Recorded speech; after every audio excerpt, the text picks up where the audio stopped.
Hey, folks, Roland Martin here. Coming up next on Roland Martin Unfiltered live from Ebenezer Baptist Church in Atlanta, 24 hours before folks go to the poll. Actually, 12 hours before folks go to the polls all across the country, opening nationwide. Huge races. We're here in Atlanta for a prayer rally taking place here.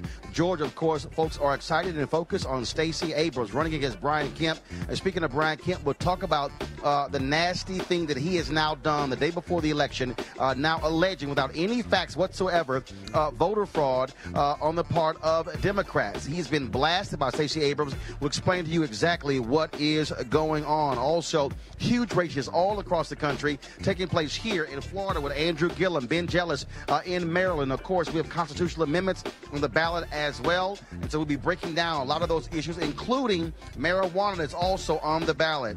Also, we have the racist Trump ad about immigration banned by several television networks. We'll tell you exactly who is banning those. And also, in 40 states, you do know your boss must give you time off to vote.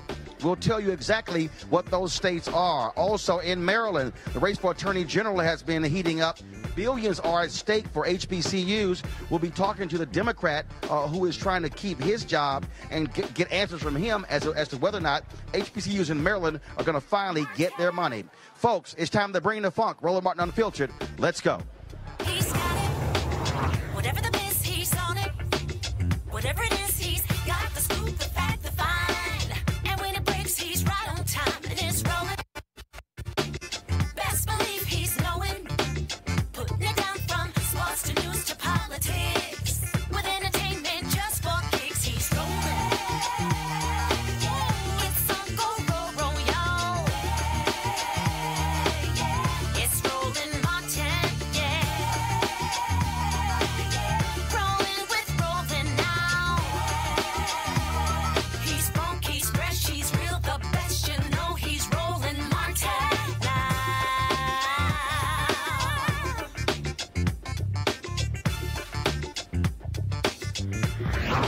Martin. All right, folks, glad to have all of you here. We are broadcasting live from Ebenezer Baptist Church here in Atlanta, where so much of the attention is focused on the race for governor, Stacey Abrams, against Secretary of State Brian Kemp. Again, as you can see, folks are already been lining up here to participate in this prayer rally focusing on this election. Doors open at 6. This is going to start actually at 7 p.m. We will be live streaming this prayer rally on Roland Martin Unfiltered. So as soon as this show is over, we'll be going live to the sanctuary here at Ebenezer Baptist Church. Again, huge elections taking place. The latest polling shows an absolute dead heat between Stacey Abrams and Brian Kemp here in Georgia. Folks have been registering folks, taking them to the polls. People are ready to go out with buses and vans tomorrow, carpools as well, to take folks to the polls all across Georgia. Huge things are at stake here. In addition to that race, there's so many other initiatives on ballots in North Carolina, in Florida. We'll get to a lot of those as well. Right now, though, I want to talk to the senior pastor of Ebenezer Baptist Church, Dr. Raphael Warnock. And, Doc, always good to see you. We fully expect a full house here. I mean, lots of attention. The nation is watching Georgia. Absolutely. We have that song, Georgia on My Mind. It seems like Georgia's on everybody's mind right about now. This is a historic election. There's a chance to make history. I think more importantly, there's a chance to make a difference.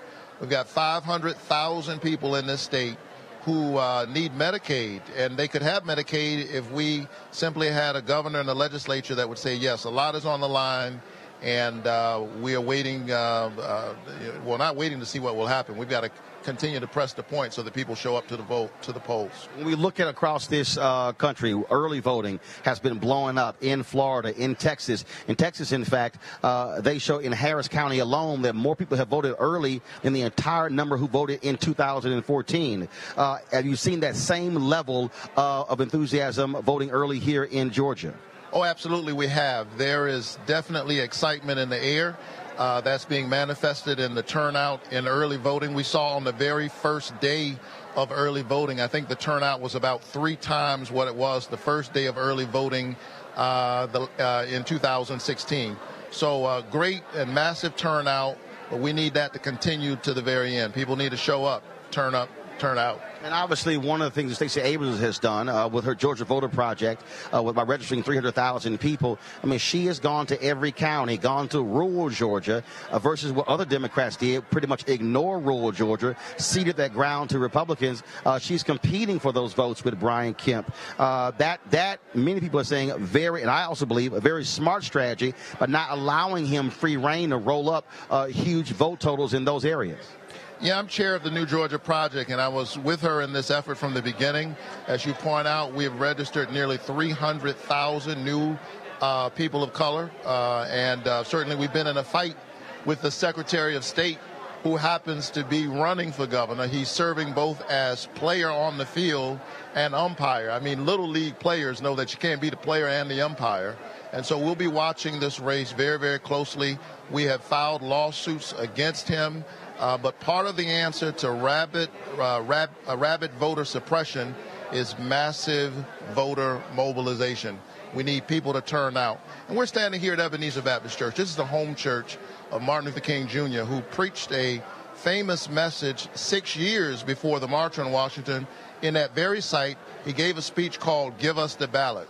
And he said, if you give us the ballot, we will elect governors in the South who have not only felt the tang of the human, but the glow of the divine, that we would transform the South if we have the power of the ballot. And so that's really what's at stake, the soul of our democracy, the character of our country, the question of whether or not we are a nation where everyone has access to the ballot. What do you say to those folks, even some African Americans, who say, look, I just don't see how this makes any difference whatsoever. My vote doesn't count, so I'm not going to waste my time. Our adversaries are very clear about the power of our ballot. That's why they have 41 distinct ways in which they are engaged in voter suppression. If the vote really did make a difference, people wouldn't be working so hard to ensure that people of color, that women, that young people don't have access, that their access to the ballot will somehow be compromised in some way. So they're working very hard to make sure you don't show up. There must be some power in the ballot.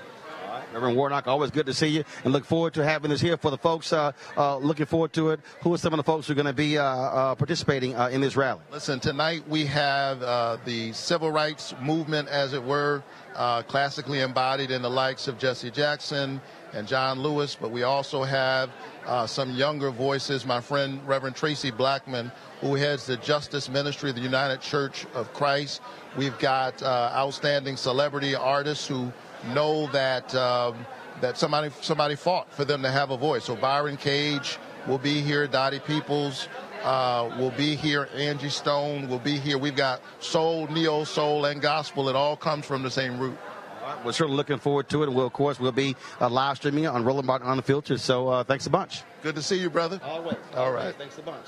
As I said, folks, we are here at Ebenezer Baptist Church, looking forward to this particular rally. So much attention is focused again on this race in Georgia, and what Brian Kemp doing, folks, is utterly shameful. So what he has now done, he is now alleging that he wants the FBI to come in to investigate Democrats in Georgia, saying that they somehow were participating in cyber crimes. Here's the problem. There's no evidence. He literally presented no evidence. He says he has it, but he hasn't presented any. He was blasted by Stacey Abrams for actually making that kind of comment. I think, guys, we have the video of that. All right, so again, earlier today, Stacey Abrams took off against Brian Kemp for making that allegation of Democrats somehow trying to rig this election. This is the guy who is the Secretary of State, and what he has been doing, frankly, is dead wrong. Former President Jimmy Carter said he should have resigned like the previous Secretaries of State, but by trying to also be over the election. Before I go to my next story, I want to do this here. I'm going to grab a couple of people here and just sort of get their thoughts, see what I hear. Ma'am, how you doing? Just step right on over. How you doing? So what brings you out here? Rallying folks to vote, especially young folks. And what do you hope they get out of this? Well, essentially, we need to understand the importance of voting. My concern really are the young millennial folks, because I feel like our demographic, older, especially African American male, females, we show up to vote. My concern are the young people. Okay. All right, then. Well, I certainly appreciate it. Thanks a lot. All right, then. And again, folks, we have people who are already lining up here to try to get into this sanctuary. We've got folks who are bringing we got folks who are bringing their children. Guys, talk to me again. I missed that. So we got folks again we got folks here going again who have their children with them. They're out here again about looking forward to this particular rally here. All right, folks, let's just give you a sense in terms of what's happening in Georgia. The Secretary of State office announced an all-time early voting record. 2014, 945,507 ballots were cast in the midterm election. Folks, 4 years later in 2018, listen to this. 830,000. That is more than double. That shows you the interest that we have going on here. And, of course, Oprah Winfrey, she was campaigning for Stacey Abrams. And there's a robocall that's been going out around Georgia from an avowed white nationalist. Check this out.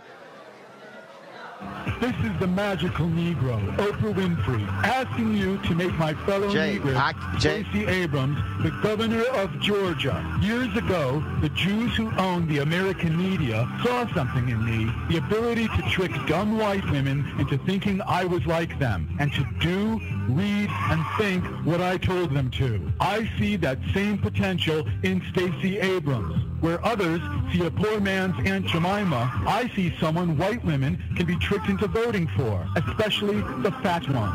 And so I promise that every single person who votes for Stacey Abrams, we're going to get a new car. So you get a car, and you get a car, and you get a car, and you get a car. Everybody gets a car. And as far as the race-aware whites who are in the way, don't worry about them. Like I said in that famous interview in 2013, white racists just have to die. This message paid for by theroadtopower.com. Trust me, folks, the racists, they are busy during this election. And speaking of racists, Donald Trump, of course, tweeted out an ad many call racist by trying to blame Democrats for allowing an illegal immigrant into the country who actually killed 2 people in New York. Well, the reality is that happened under Republicans as well. Again, we're not going to show you the ad. This is the frame of the ad. CNN has refused to air it. NBC aired it during Sunday Night Football and has now pulled that ad after so many people blasted that. Fox News aired it. They've also now pulled that ad. Facebook ran the ad. They've now pulled it. And, of course, David Duke, he loved the ad. This is no shock whatsoever. I want to go to our panel right now, folks. Joining us in the studio is Eugene Craig, CEO, Eugene Craig Organization, Michael Brown, former vice chair, DNC Finance Committee, Avis Jones DeWeaver, leadership strategist, author of How Exceptional Black Women Lead. Eugene, I want to start with you. When you think about that racist ad that Donald Trump sent out, again, Republicans defended, the Republican National Committee, Roland McDaniel, she's defended it as well. But the reality is many say that it is the modern-day Willie Horton ad that is racist, that is sick. Anna Navarro said flat out, Donald Trump is an avowed racist for the way he has been campaigning and operating as president. This is Willie Horton on steroids. I mean, this is like the Super Saiyan Willie Horton ad right here. It's crazy. The thing is this, if I could quote Andrew Gillum, Brian Kemp, may not be racist, but the racists think he's racist, and they're coming out heavy and strong for him. This is an environment that Donald Trump has helped create. This is an environment that the likes of Breitbart and Steve Bannon has helped create. And this is what we're seeing playing out. But it also shows that a desperation that, it's not even being veiled or covert with their racism. They're just being upfront with it. Michael? Well, you know what? Besides it being absolutely disgusting, what's more concerning, Roland, is that the fact that if these ads did not work, they would not spend money on them and buying all the airtime. The sad part about the sad commentary about our country is some people believe in these ads, like these ads, and frankly follow the lead of these ads. That's really the more problematic thing than just one particular election. Clearly back in 1988, the Willie Horton ad against Michael Dukakis clearly made a difference, which is, again, back to that sad commentary that ads like this work. I hope that as people get ready to vote tomorrow, clearly there was already early voting, but as people get ready to vote tomorrow, that these ads don't work on folks anymore. Maybe 10 years from now, we'll never see ads like this.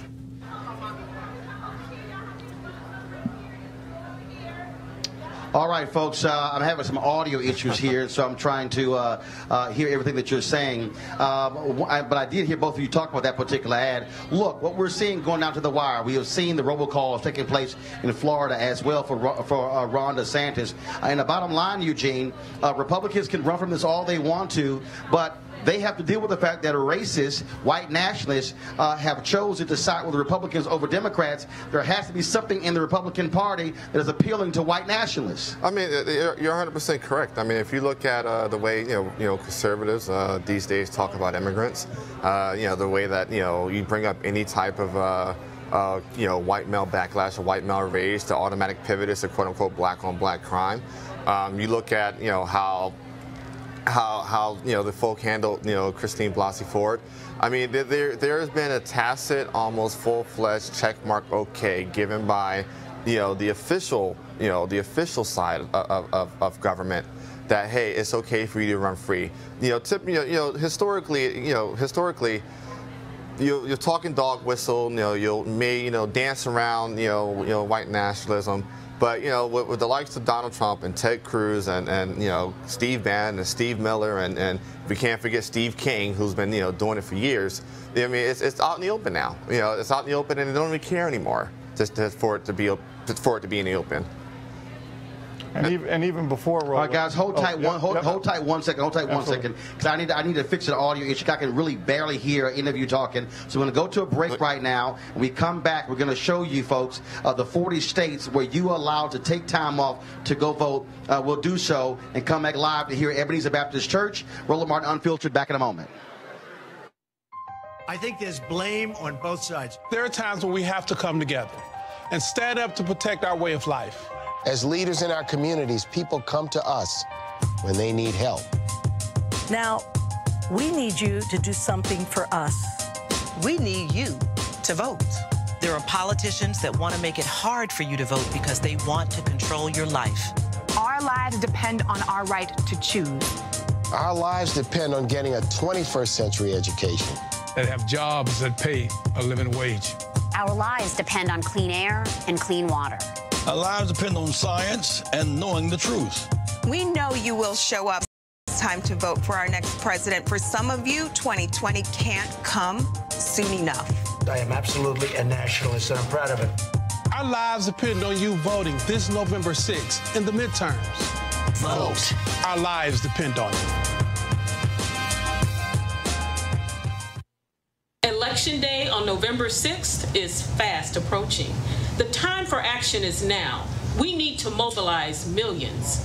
That's why we're asking you to claim your power, use your networks. Here's what you can do.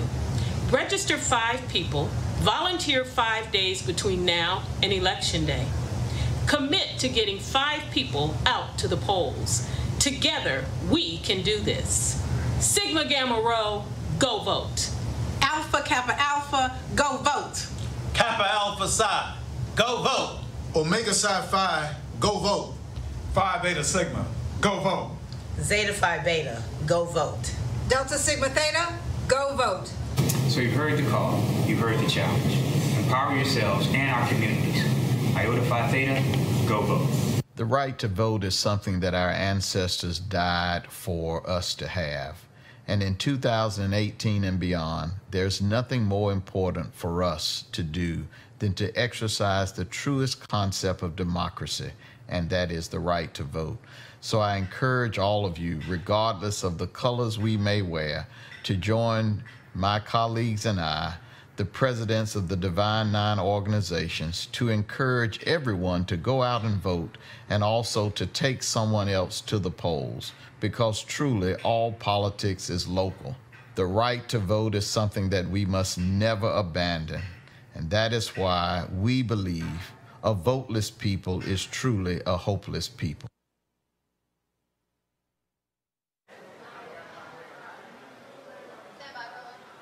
All right, folks, welcome back to Ebenezer Baptist Church here in Atlanta. Joining me right now, of course, you have seen her on television, of course, longtime star, living single, and now, of course, on Black Lightning. Erica Alexander, what's happening? What's happening, Roland? You're the hardest working man in media. Well, you know, somebody got to do it. Somebody got to do it. You for it, honestly. You're everywhere. All right, so you got the Reclaiming My Time button with Congresswoman Maxine Waters and, of course, Stacey Abrams as governor. Yes, absolutely. And I was in Florida for Andrew Gillum 2 days ago, so I'm here. They got to do the hard part. I'm just standing with them. Yeah, but also the hard part is also the ground game, which is also important. But at the end of the day, if you don't get folks out, you can't win. No, you can't. And they're doing a great job of doing it. They've got all sorts of good people on the ground. They've got people coming in from Boston helping them. They've got people from Los Angeles. Obviously, there's many celebrities and really wonderful politicians who have blended their name and their power. So the ground game is fierce. Of course, we're running the interview that we did in L.A., Be Woke Vote, of course. That's a fantastic interview. I loved it. I was afraid of it, but you know what? Why were you afraid? I'm afraid of you. Me? How are you afraid of me? You know what? You always ask the hardest questions, but it's not that you're hard. It's just that you're so informative. I want to be as informative as you, but the truth is I just need to relax into it and just let it go. I tried to tell you, calm down. You true. You never let anybody fail, so thank you. No, I would jack up some people. Sheriff David Clark. You know I watch you. Candace Owens. I watch all those commentaries. You know what I'm saying?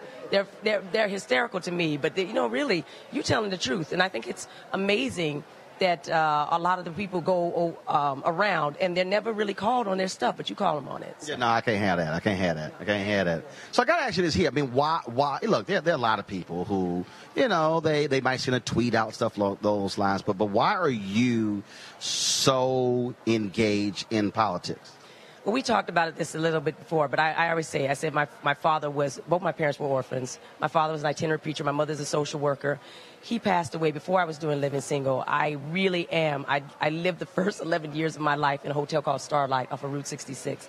If I'm here at all in media or anything that people see in their faces, movies or television, it's because people sacrificed and gave me an opportunity. So I feel like it's an extension of them and what they would do if they had the opportunity. I'm just here trying to also help people who are my friends, who've been kind to me, and I see that they're doing something hard. What I do on sets, that's all fake and that's fiction, but this is real and it actually affects my life, so I'm happy to help. All right, we're certainly glad to see you here. We're looking forward to this rally tonight. Thank you. I'm glad to be here, Roland, because wherever you're at is where it's at. You know this. I appreciate it. Love you. Okay. All right, thanks a lot, darling. All right, folks, again, we're here at Ebenezer Baptist Church. We're also waiting on Derek Johnson. Of course, he is the CEO of the NAACP, who was on his way as well. He'll be speaking here.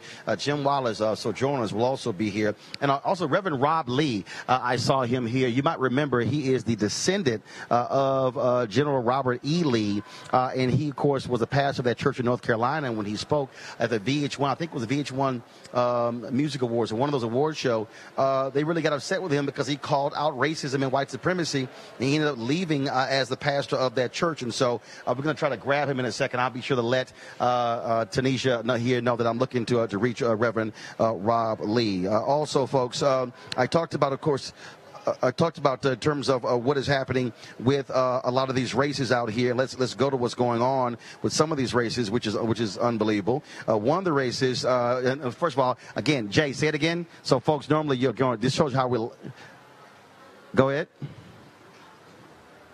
Gotcha. All right, so here's the deal, folks. All right, so all across this country, we're having just some slight audio issues, and so just bear with us. All across the country, folks are going to be voting tomorrow.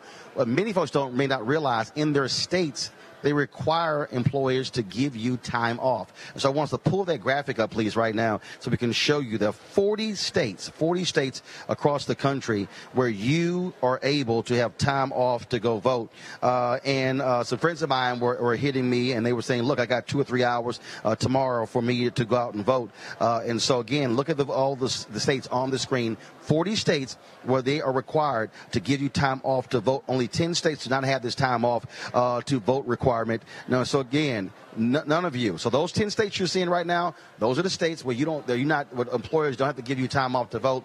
And so, what the hell are y'all 10 states doing? Go ahead and do this. First of all, voting should actually be a national holiday. It makes no sense that even we have it on Tuesday. It should be actually on a weekend. But you know, and I don't know why we're just so stuck on the first Tuesday in November. We should be able to change it. So again, there's no excuse for you not to be able to go vote in those places. Again, every state. Now, if you don't see your state, remember you're one of the 40.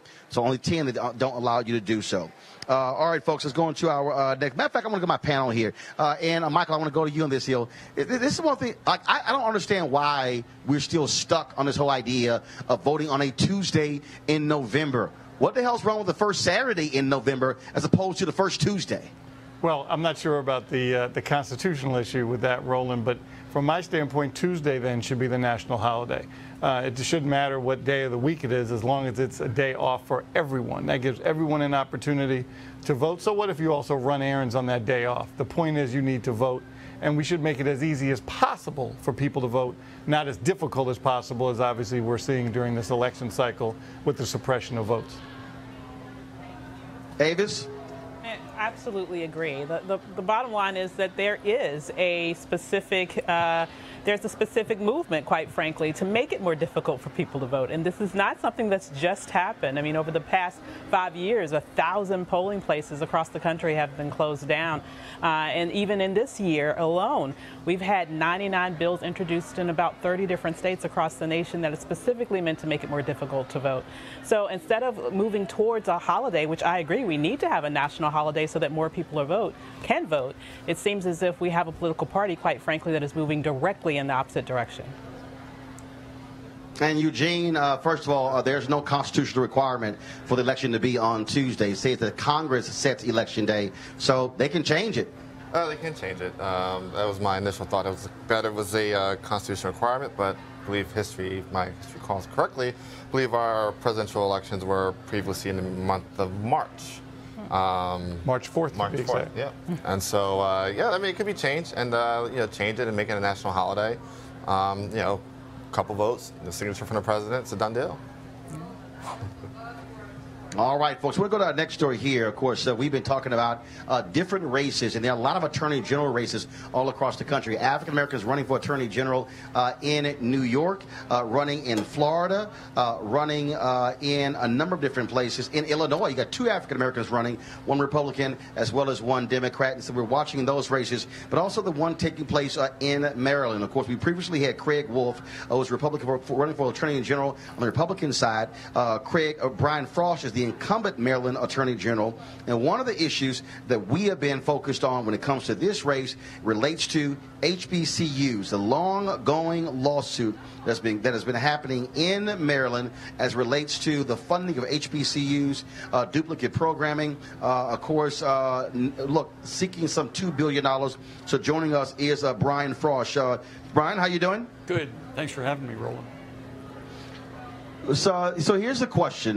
We have seen these HBCUs fighting Maryland constantly, over and over and over again. There was a trial, federal judge who ruled. The question is, when is Maryland going to do the right thing and fully fund these HBCUs, the $2 billion they are owed, and not this $100 million settlement that was thrown out? What are you going to do as Attorney General?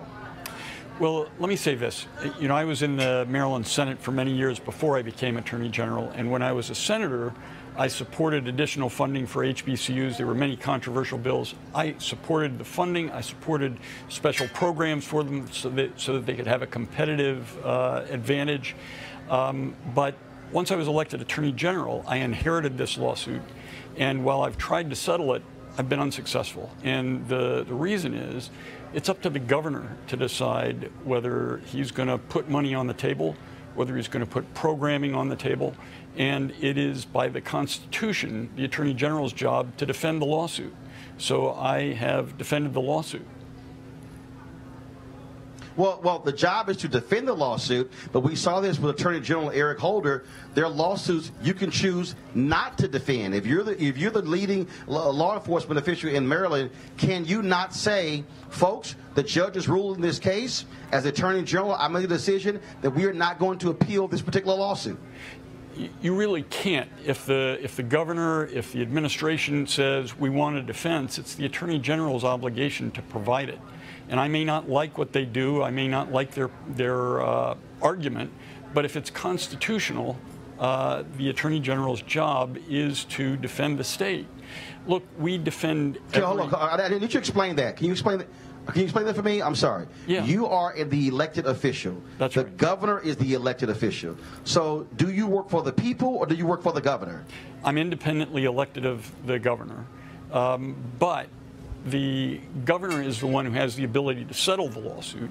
In terms of appeal, when the administration instructs me to appeal, unless I believe that the decision is unconstitutional, I have an obligation to give them the defense that they ask for.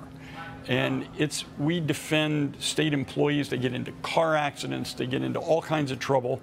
And it's the Attorney General's job to defend them and the state when it gets sued. So have you told the governor, this is simple. These universities are owed this money.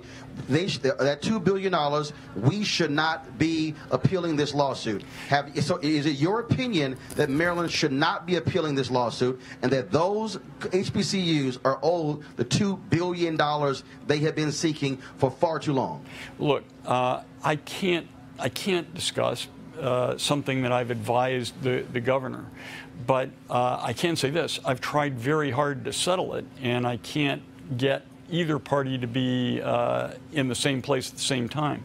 There's not a $2 billion judgment against the state. What the judge ruled was that she was going to appoint a special master, and the special master was going to oversee the education system with respect to funding of HBCUs and with respect to programming for HBCUs and other universities.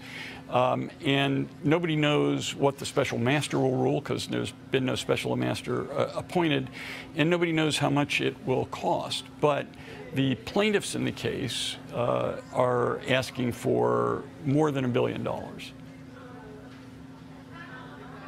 Yes, they're asking for more than $1 billion, and the question again comes, Democrats in Maryland. Maryland is a Democratic state, even though the governor is Republican. Right. So the question is, black folks there have been wanting to see this resolved. These are historically black colleges, universities that are critically important. And what I don't understand is why Democrats dragging their feet. If they want black votes, why don't they simply provide the proper funding to these HBCUs and to give them the remedy which was needed when they actually had these programs that were then duplicated at predominantly white institutions and also hurt these HBCUs. I don't understand why we're going back and forth on this. This is not that hard. Well, as I said, when I was in the Senate, I supported that legislation, and the General Assembly still has the ability to do that, but they've got to get it past the governor too. And I'm not a policymaker in this role. Now, I fight for policies. I mean, for example, I've fought Maryland's cash bail system and got it reformed. It's something that predominantly affects minorities, and especially African Americans. But and this is something that my opponent attacks me for. But we had a system that was keeping thousands of people in jail every year because they were poor. And I persuaded the Court of Appeals to change that rule. I also am the first Attorney General in the United States to issue guidelines for every law enforcement agency in the state prohibiting discriminatory profiling based on race, ethnicity, nationality, religion. My administration has tried hard within the bounds of what we are required to do to stamp out discrimination, to give assistance to folks who are feeling the brunt of discrimination. And with respect to HBCUs, I've tried very hard to settle the case, but without success. Well, look, I tell you what, we're going to be looking for this to be dealt with because I have covered the underfunding of HBCUs all across this country. I remember when Alvin Chambliss, he led the case against Mississippi, and we were seeing what has happened in Texas and North Carolina and some of the other places. And these HBCUs have been underfunded from the moment they were created. And I would think that if Democrats keep depending upon black voters, and I keep making the point, black folks are not going to be political sharecroppers for Democrats. Democrats in Maryland should stand up and properly fund these HBCUs. And the settlement should be what they're asking, not anything less. Brian Frosch, final comment. Well, look, as I said, I have fought for the HBCUs as a legislator. I'm doing my job as the Attorney General. I have fought against cash bail that discriminates against poor people. I've fought against racial profiling, and I'm going to continue to do everything I possibly can to resolve this lawsuit. I guess it's important to note that the judge found that the HBCUs in Maryland were not underfunded. She said that there has been program duplication that has harmed the HBCUs, and the special master is supposed to figure out a way in which the HBCUs programs are not unnecessarily duplicated. And of course, that duplication has hurt those HBCUs, yes, because had there not been duplication, those students would have been going to those HBCUs, and the resources would have been going to those HBCUs and not going to predominantly white institutions. Yes, that's the plaintiff's argument, and they won in the trial court. Yeah, and they're absolutely right. Brian Frost, we appreciate it. Thanks a bunch. We will certainly be watching to see what takes place tomorrow night after the election. Thank you. All right, folks. Of course, Donald Trump, he's gotten different coaches out there fighting on his behalf, including Bobby Knight and Bobby Bowden, the former coach of the Florida State who won the national championship. But I don't know what the hell Bobby Bowden was drinking because he spoke at a Trump rally and said this. See if you think this is true. Trump plus God, all it is a majority.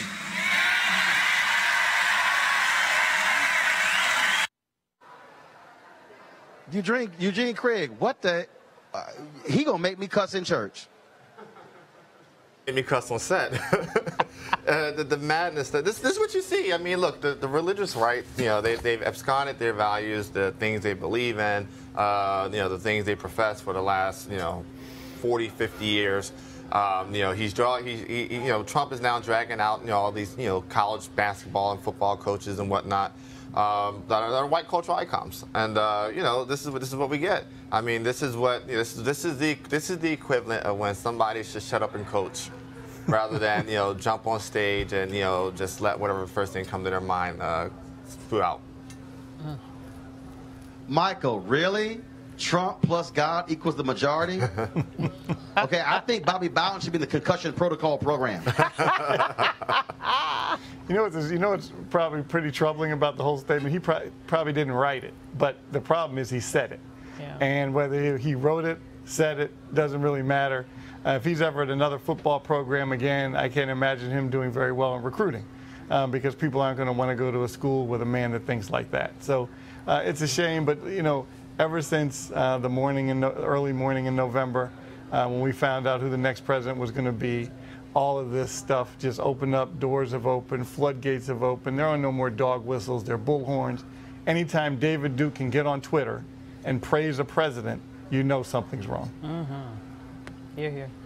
Avis, again, I see these white conservative evangelicals, and they truly lost their mind. I guess grab the vagina. I guess him cussing folks out, talking about women. I guess all of those things don't have anything to do with morality. And I guess Bobby Bowden is saying, "Oh, God approves of it all." Tell me about it. I mean, and how many baby mamas does he have? I mean, come on, let's just get real, okay? So, yeah, I lose count. Maybe more. That's true. See, here's the thing. What's really interesting to me is that a lot of his fan base, they do seem to almost worship him. So when I hear a statement like that, in some way, it doesn't seem too far from how they appear to think. The way that they tend to hang on every word, believe everything out of his mouth, even when it is a million miles away from being factual, overlook all of those things that we know are a gazillion miles away from what most people practice when it comes to Christianity, but tend to overlook that. And they have this sort of almost Jim Jones level of worship for him. It is really scary to see fanatical worship, almost like he's a cult leader. So when you see how he is elevated by those people who follow him just blindly in the way that they do, statements like that, quite frankly, don't even surprise me. All right, then. Going to go to a break right now. When we come back, we're going to have more from Ebenezer Baptist Church, where the prayer rally is taking place, of course, here, getting focus on voting tomorrow on Tuesday, November 6th. And we come back, we'll be chatting with Byron Cage and also talking about, of course, marijuana on the ballot. I wonder what Byron thinks about that. We'll be talking about that next, right here, Roland Martin Unfiltered. Back in a moment. We don't make you do that. I know we are supposed to mind our business, especially when it comes to grown folks' business, but this is our business. vote. After all, it may impact me more than it'll impact you.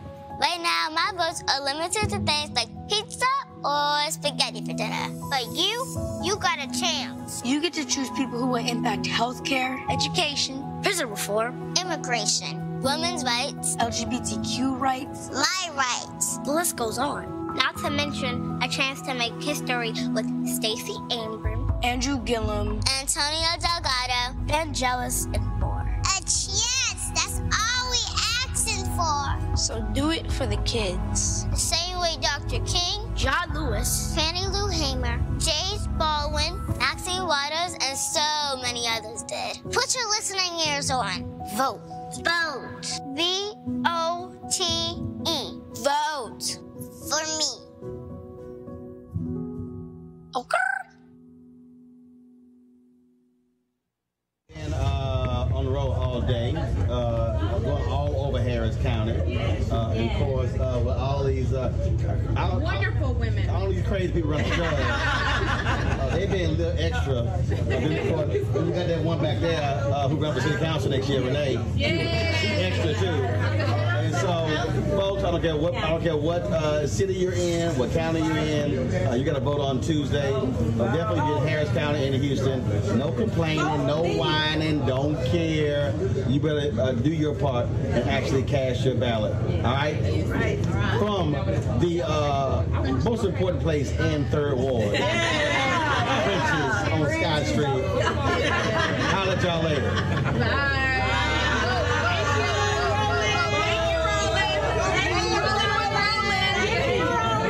This was Rolling with Roland. Rolling with Roland.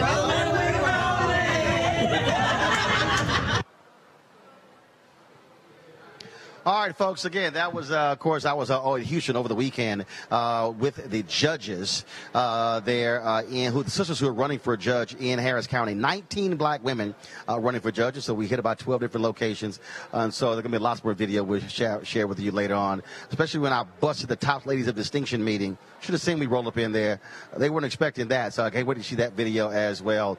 But before we go to, of course, our next interview, here's, of course, something from one of our partners. Of course, you heard me talk about our friends at Transatlantic Real Estate who created a unique investment opportunity that you have to let sink in for a second, and that is legal marijuana and crowdfunding. Right now, the legal marijuana movement continues, of course, and is also on the ballot in several states. Now, what folks have to understand when it comes to the issue of investing in that, this is a multi-billion-dollar industry. And so that means that, of course, folks will be getting involved in that. And why not people of color? Typically, it takes millions, if not billions, to invest in the legal marijuana industry, and it can be pretty risky getting started. However, Transatlantic Real Estate is different. What they do is they buy the land that supports marijuana growing operations and lease it to licensed, high-paying tenants. Now, again, what that means being a landlord to a licensed marijuana farm. Now, in this booming industry, of course, you would rather be an owner than somebody who is renting. You can get started for as little as $300 up to $10,000. The best part, they're using crowdfunding to make it easy to get in before they take the company public. So the key is this here. I want you to go to marijuanastock.org. That's marijuanastock.org to get more information to take advantage of this. And again, we're seeing this all across the country in a number of states where folks are already lining up for what is going to be a multi-billion-dollar industry, and that is marijuana being legal in America. And so, again, so definitely go to marijuanastock.org, and that's one of our partners there as well. Again, folks, as I said, we're here at Ebenezer Baptist Church, and people have already started coming into the church. The lower level here is filling up as we see, and a lot of folks are going to be speaking, but also a lot of entertainment as well. And one of those folks, he's a Kappa, but I might as well let him on. Come on over here, Byron Cage. He's here. Man, how you doing? Looking all clean. First of all, I'm good. What is it, the OK symbol? What is that? You know what that is. Come on, brother. You know what that is. Yo, baby, yo. That's that white supremacist. Do it like this too. Which one? You want it this way? This way? But you know what's supreme? God. You know Jesus was an alpha. That's nothing. Look at you, man. Your fingers are like they're deformed. You know Jesus was an alpha. No, he wasn't. He said he's alpha and omega. So he got to be alpha first. And remember, that is not spiritual. That's nothing spiritual. Your fraternity don't even have a name without alpha. The Lord, if he praised in this place, I'm not going to fool with you today. Roland Martin. See, you know how black folks are. When they want to change something, they go to Jesus. All right, that's it. That's what we learned in the church. Put him first in everything. You can't argue with God. Hallelujah.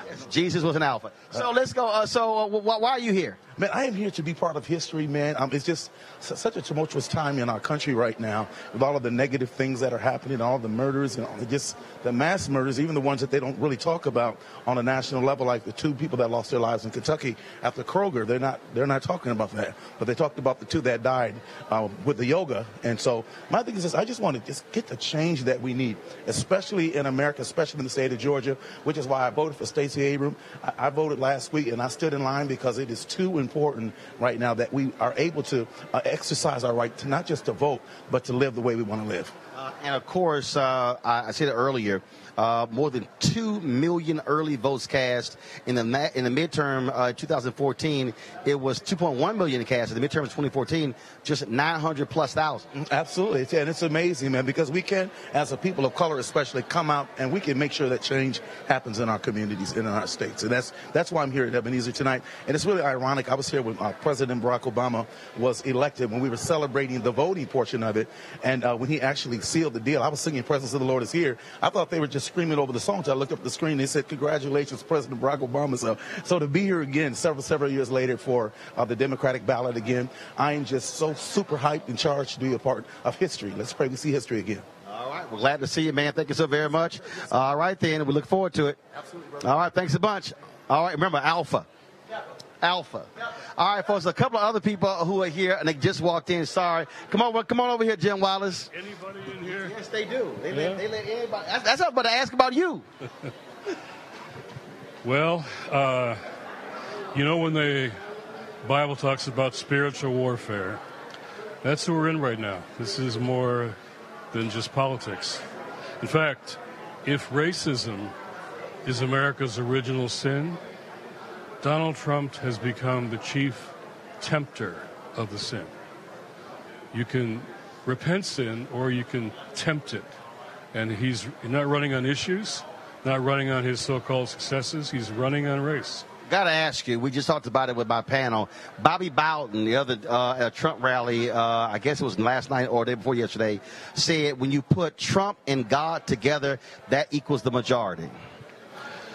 Well, no, that equals a referendum on white nationalism. That's what we're facing. When Donald Trump says, "I'm a nationalist," this is a referendum tomorrow on white nationalism. It's a referendum on America's original sin. And it's a referendum. And what does the Bible say? You know all this. It calls the devil the tempter, calls him a slanderer, an accuser, and the father of lies. Do those tactics sound familiar?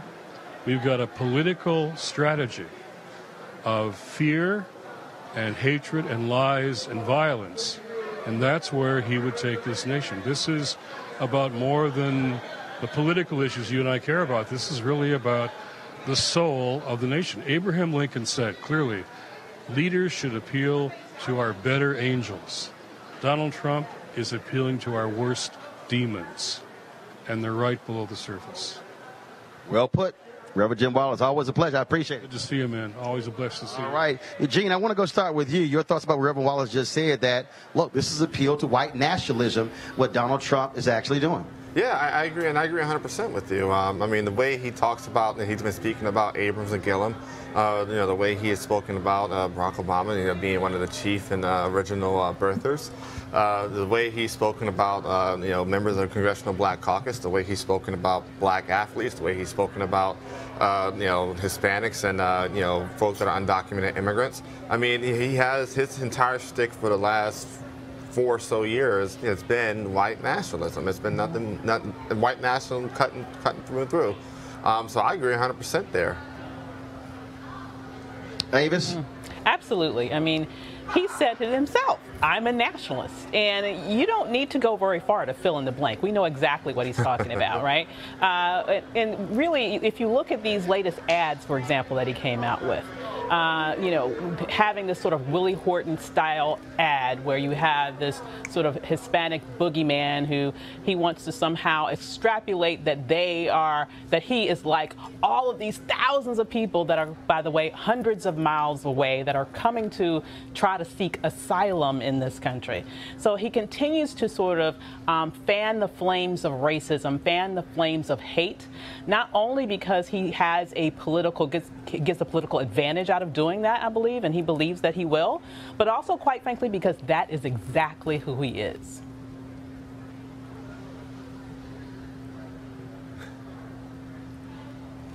I'm going to go, Roland. Looks like I lost Avis there. Oh, no! Uh-oh. Yeah, I lost Avis there. Okay, Michael, go ahead. Well, it's very profound what she said. If you missed it, you can listen later when you listen to the rebroadcast. No. I heard most of it. Oh, okay. It dropped out the tail end, but go ahead. I have nothing really to add what Eugene and Avis just said. I want to go back to the other segment, Roland. And what concerns me about the religious right is they talk about, well, we're going to swallow and hold our noses about some of the things related to this president. I'm sorry, number 45. You know, I like to call him president. Number 45. But they make this decision about, because he's going to appoint good federal judges. What, Mike Pence wouldn't do that? And frankly, Mike Pence may be even further right and closer to the religious right than this president is. So I don't necessarily buy that. So which means they actually believe what he tweets. Mm-hmm. They believe what he says. Mm-hmm. And they're using the whole policy issue to hide behind it, because not sure whether Mike Pence would say the same things or tweet the same things or not, but you would get the same federal judges. Yeah, so I don't buy kind of their little theory on why they hold their nose to deal with this president. Good point. Sorry, 45. Absolutely true. All right, folks. So again, I heard nearly everything Michael said except the last 5 seconds. Let me do this here again, because Reverend Jim Wallace just walked in a few moments ago. We just talked to him, and then I'm looking for Reverend Dr. Barbara Skinner. And so, if you could ask Tanisha, I want Reverend Dr. Barbara Skinner. She also is here. She's also one of the folks who's organizing this. It is again. There she is, Tanisha. Tanisha. I need this is the blackest show. She walked in with Reverend Jim Wallace, black coat, green jacket. That's right. See, that's how you do it. See, I put folks to work. Look, okay? See, don't be just walking around here taking pictures. When I need somebody, dadgummit, go get them. And so we're going to chat with her in a second. Again, Derek Johnson, of course, the president and CEO of the NAACP, is on his way. Reverend Dr. William Barber was supposed to be here, but there are some voting issues taking place in North Carolina that's going to keep him there. In fact, check this out, Avis. He sent me a photo of an early voting location that literally was a location of a building that had been destroyed. What? That was one of the official early voting locations listed in North Carolina. You know, that is so disturbing. My father's from North Carolina. I literally grew up like 2 miles from the North Carolina line. And so in many ways, I almost feel like North Carolina is my home. And what North Carolina has evolved into in recent years, ever since the Republicans took over both the governorship and the legislature down there, is completely different than the North Carolina I remember. It's taken us back more than 20 years. I would argue it's taken us back at least 50 years. And so, in terms of what you just described, that's straight up Jim Crow playbook. And so it's very disappointing to see that even though North Carolina has begun to sort of turn it around with the Democratic governor, and the bottom line is there's more work to do. There's still a lot more work to do to make sure that that state is on the right side of history and moves forward in a way that protects people's vote instead of trying to take it away. All right, speaking of somebody who's actually working, he worked a little bit. Of course, teaching at Morgan State, also writing for The Root. Jason Johnson, what's up? I'm working, man. I'm working. I just got here from Florida this morning. I'm going to be here till Thursday to see this till the end, although I don't think it's going to end tomorrow. So it'll be a lot. Tomorrow's going to be an interesting day. So we say don't think it's going to end tomorrow. They're running neck and neck, but if you don't get 50 plus 1%, it requires a runoff, which will be December 4th. Yes, yeah. The most surprising result tomorrow would be if Brian Kemp won. Like, if he wins tomorrow, then we know this is all just shenanigans. I think most likely it's going to be a 49-8 to a 49-2. We're going to have a runoff. You're going to have darn near UN observers are going to have to be here to see that that's actually administered properly. And then I think there's a slight chance that Abrams might just pull it out. We were really surprised with what happened during the primary. I mean, she was supposed to win the primary by 8 points. Oh, she destroyed homegirl. She beat that white woman down in public. I thought she was going to jail. Like, I don't think you could do that. So there is a possibility that maybe the polls are wrong, but most likely I think we get a runoff. I read this earlier. Early voting in 2014 here was about 940 or 970,000, something like that. This year, 2.1 million.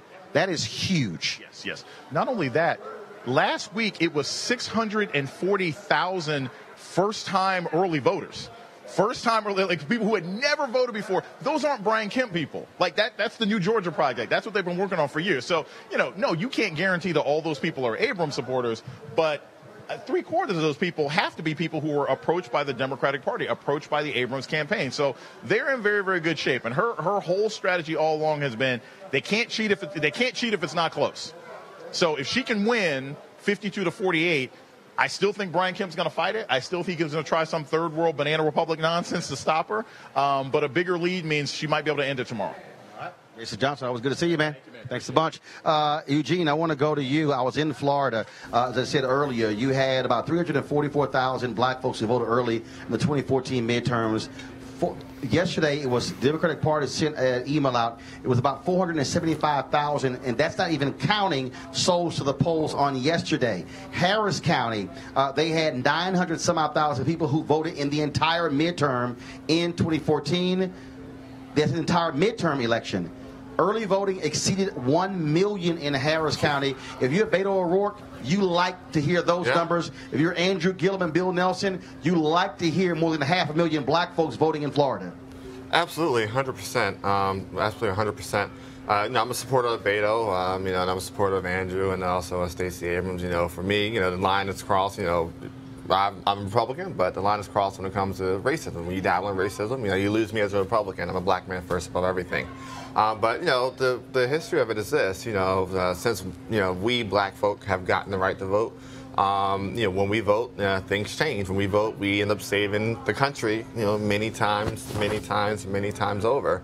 And that's what you're probably going to see tomorrow. You'll see, with Florida and saving, Florida from a disastrous Ron DeSantis administration. And if Brian Kemp is doing this as Secretary of State, imagine what he would do as governor. And listen, we all know that, Ted Cruz is hot effing trash. So, I am excited to see what happens with Beto tomorrow. What do you really think? And again, Michael, those are huge numbers, Michael. They are, and it's impressive. The whole get out the vote strategy has been great in all three of those states. Roland, I want to commend Eugene, because you and I have been on millions of shows where we sit with black Republicans, and there's nothing wrong with being a black Republican. That's what you choose to be. More power to you. But I wish more black Republicans would say what Eugene just said, because that's important, because he made a statement about being African American and having some values. Some of these African American Republicans that come on just say the party line. It doesn't matter what is said, what's tweeted. They're just on the boat. They've had the Kool-Aid. So, Eugene, I want to commend you for that. Very, very proud of you. That was very nice. Appreciate it. Absolutely. Avis, final comment from you. It is, we are just at a point right now where we can make the huge difference that corrects the ship of this nation tomorrow. When we vote as a bloc, we can change things. And so I am a big believer in the power of what Stacey Abrams is doing in Georgia. She's been doing this work for years in terms of protecting people's vote. And no matter what sort of shenanigans they try to throw in there at the last minute, I believe that we are ready for this moment, and we're going to come back stronger and harder than anyone ever predicted. Get out and vote tomorrow. Get out and vote. All right now I want to bring in Reverend Dr. Barbara Skinner. Step right in, please. Obviously, we're here in the church. Churches have played a huge role. Yesterday, I was in Florida, in Gainesville. Hit about 7 churches yesterday morning. And it's all about being souls to the polls in those places that are still allowed to vote on Sunday, because Republicans have cut that in a lot of places. Yes, they have, because they're afraid of what will happen. When African Americans do what we did in 2012, we exceeded the white turnout. We have the ability to make history tomorrow, to crash on cut bigotry, racism, hate, More than that, we've got to start holding these elected officials accountable. We can't tell black people, and especially young people, to go to the polls, and then you sit there and they don't do incarceration right. They don't do justice. They don't do housing. They don't do health care. That's on us. So we got two jobs to do. One is get there to the polls and vote. Then secondly, go see those elected officials and hold them accountable with a report card, mid-year report card. Blast it out. Put it on Facebook, how they're doing after the election. All right. Doc, always good seeing you. Look forward to the event. Thanks so much. I appreciate it. Again, folks, we are about to start here, and so we have been working on it. Where is she? Where's Angie? Okay, so here's the deal, folks. Angie Stone's one of the folks who's performing. B.B. Wine's one of the folks who's performing. And again, a number of other folks are going to be speaking. We're going to be live streaming this on Roland Martin Unfiltered. Again, thank you to Eugene, Michael, and Avis. Thank you so very much back in D.C. Folks, don't forget, we're not going to be live tomorrow at 6 p.m. We're going to have a special time, 8 p.m. to 1 a.m. We're going to be giving you election results. I'll be back in Washington, D.C., and so we look forward to that. Over the next 24 hours, though, you're going to see, obviously, this show. We're going to be restreaming this. Also, the interviews that I have done with Erica Alexander, Erica Ash, Chuck D., Congresswoman Maxine Waters, Dr. Jim Lawson, Jalal Haneo, Devon Franklin, Lisa Ray. We're going to have all of those interviews live. We're going to be streaming those interviews as well. We're going to be pushing out voter messages constantly between now and the polls closing, not just on the East Coast, Central Time, but also on the West Coast. And so, again, no complaints, folks. We want you also, the Lawyers Committee, be sure, if you got any voting irregularities, please be sure to call their vote line as well, because we want to make sure that there are no shenanigans happening tomorrow across the country. Again, we're here at Ebenezer Baptist Church. Look for our live stream of this rally as well. Thank you so very much for joining us. Don't forget to support Roland Martin Unfiltered by going to RolandMartinUnfiltered.com, joining our fan club, Bring the Funk fan club. We look forward to that. All right, folks, y'all have a great evening. I'll be back in a moment from Ebenezer. Y'all take care. Holla.